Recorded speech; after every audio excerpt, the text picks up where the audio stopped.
banyak yang belum memiliki perasaan yang sama, bahwa kita sekarang ini berada dalam kegentingan global. Kita merasa normal-normal saja, padahal keadaan semua negara termasuk Indonesia itu berada pada kegentingan global. Kita diincar oleh ancaman dan risiko-risiko, baik itu yang namanya resesi global, yang namanya resesi keuangan, krisis pangan, krisis energi ditambah perang, dan inflasi sekarang yang sangat tinggi. Bahkan minggu yang lalu, setelah tahun baru, managing director-nya IMF, Kristalina Georgieva, mengatakan bahwa di tahun 2023, ini kita harus memiliki perasaan yang sama. Di tahun 2023, sepertiga ekonomi dunia diprediksi mengalami resesi. Sepertiga ekonomi dunia. Artinya kalau ada 200 lebih negara, berarti 70 negara akan mengalami resesi. Tahun 97-98 saja yang terkena resesi hanya berapa negara, sedikit sekali. Itu sudah mengambrukkan ekonomi kita. Ini 60-70 negara diperkirakan akan ambruk ekonominya. Dan dia mengatakan, bahkan untuk negara yang tidak terkena resesi, ratusan juta penduduknya akan merasakan sedang mengalami resesi. Nah, kita ini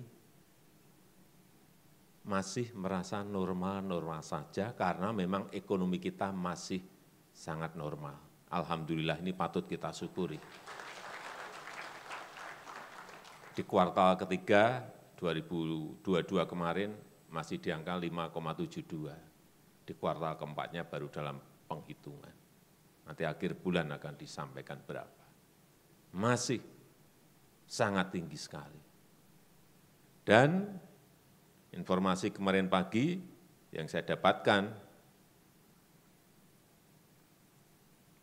ada 16 negara masuk menjadi pasiennya IMF. Kita tahun 98 pernah menjadi pasiennya IMF karena ekonomi kita ambruk, politik kita juga jatuh saat itu. Ini 16 negara sudah menjadi pasien IMF. Dan 36 negara ngantri di depan pintunya IMF, ingin menjadi pasiennya IMF. Artinya keadaannya ini sudah sangat tidak normal. Saya tidak menakut-nakuti. Ini adalah angka-angka yang memang harus saya sampaikan apa adanya.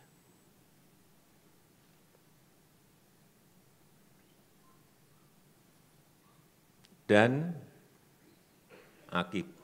ditambah akibat pandemi dan akibat perang, setiap malam sekarang ini terhitung angkanya, terakhir yang saya terima, terdapat 825 juta orang tidur dalam kondisi kelaparan. 825 juta. Kenapa kita masih merasa biasa-biasa saja ya? Karena pertumbuhan ekonomi kita masih tinggi sekali, 5,72. Dan itu kalau di G20 kita tertinggi.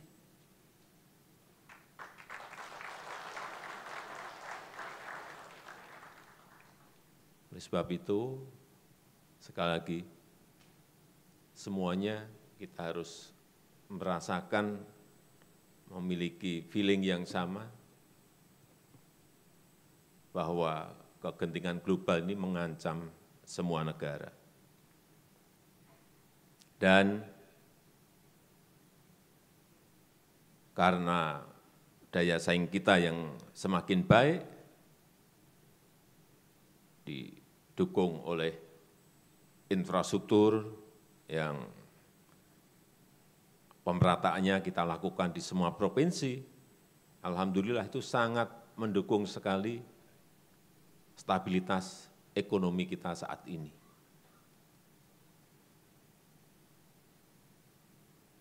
Angka kemiskinan kita juga alhamdulillah dari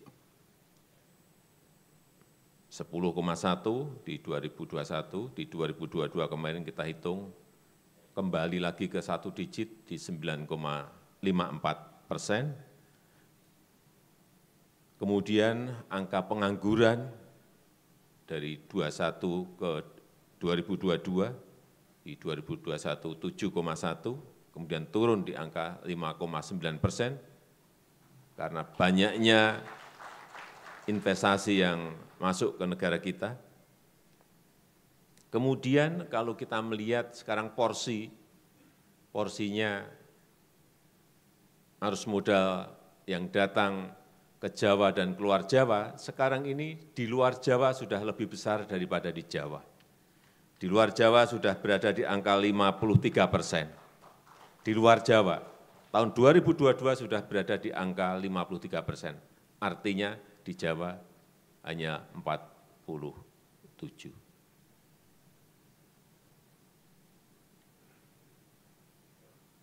Kalau ini terus naik membesar, artinya pemerataan ekonomi itu akan terjadi tidak hanya di Jawa saja, tetapi juga terjadi di luar Jawa. Karena kita tahu kita ini memiliki 17.000 pulau dan Jawa adalah satu-satunya. Tetapi kalau melihat angka-angka di Jawa ini, PDB ekonomi itu berada di angka 56%. 56% PDB ekonomi ada di Jawa. Terus yang pulau yang lain, yang 17.000 itu disisain berapa-berapa, dapat kita bayangkan. Penduduk juga sama, 56% penduduk Indonesia itu ada di Jawa. Sudah sangat dan terlalu padat penduduk dan ekonomi yang berada di Pulau Jawa. Inilah yang terus ingin kita lakukan pemerataan ekonomi. Dan momentum ini harus kita jaga terus, stabilitas politik, stabilitas keamanan, harus kita jaga. Dan masuk ke tahun politik ini yang tinggal 1 tahun lagi, ada Pilpres, ada Pileg, betul-betul harus kita jaga dengan baik, stabilitas politik, stabilitas keamanan, sehingga tidak mengganggu pertumbuhan ekonomi yang ada. Jangan sampai kegentingan global ini ada, kemudian kita masuk ke tahun politik, kemudian mengguncangkan sisi ekonomi, mengembalikannya itu sangat sulit sekali dalam posisi dunia yang tidak pasti, yang sulit diprediksi, yang sulit dikalkulasi seperti yang kita lihat saat ini.